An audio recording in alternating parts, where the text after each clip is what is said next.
Shakur Stevenson dominates Oscar Valdez.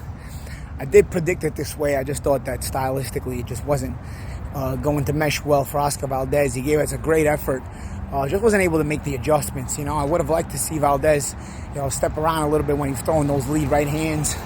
I thought that was the only time he had a little bit of success is when he was throwing those lead right hands straight. So make sure I don't get myself run over here.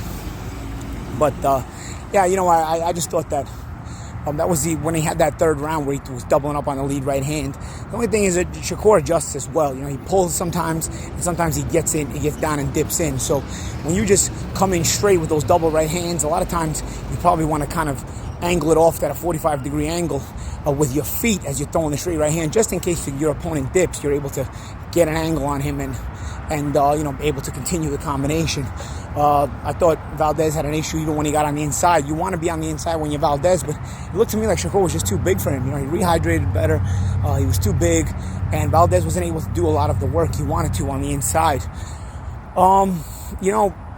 We talk about a lot of times the rougher fighter has to rough up the slickster, and that's sort of what Valdez seemed like his mentality was when he got inside of it. Just with Shakur being too big, he was able to easily smother Valdez and make him ineffective.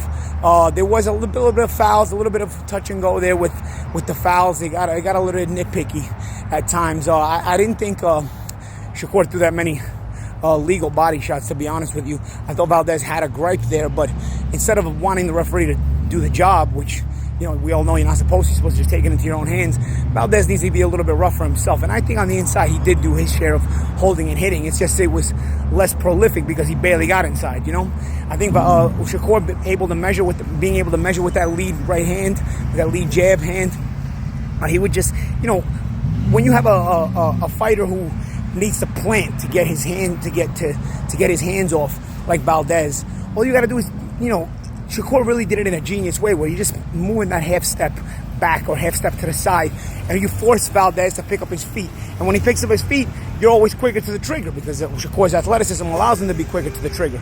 So that is how you end up being a boxer and not a runner. That for all you laymen out there that think just because guys don't go toe to toe that they're running. In reality, they're not actually running when you're boxing like Shakur Stevenson, who is able to stay in place and just inch back just enough and then counter from there. Or sometimes instead of stepping back, he'd surprise Valdez and take the lead. And this is how you keep things off balance, by mixing in the fact that you take the lead and initiate the offense, or take those half steps back, force Valdez to pick up his feet and follow you. And then while still measuring, that way you maintain that distance, you're able to shoot the shots off from there, because again, the better athleticism of Shakur Stevenson allowed him to be quicker to the trigger in those moments. Ultimately, in the end, like I said, it wasn't really a surprise for me. Easy decision victory for Shakur Stevenson, but Valdez did what he could and did his best trying to make a fight out of it. Sometimes styles just make fights. I look forward to seeing Shakur Stevenson continue in the future, and we'll see just how far he can go. A lot of people have big expectations of Shakur Stevenson, myself included. I think he's got a lot of potential.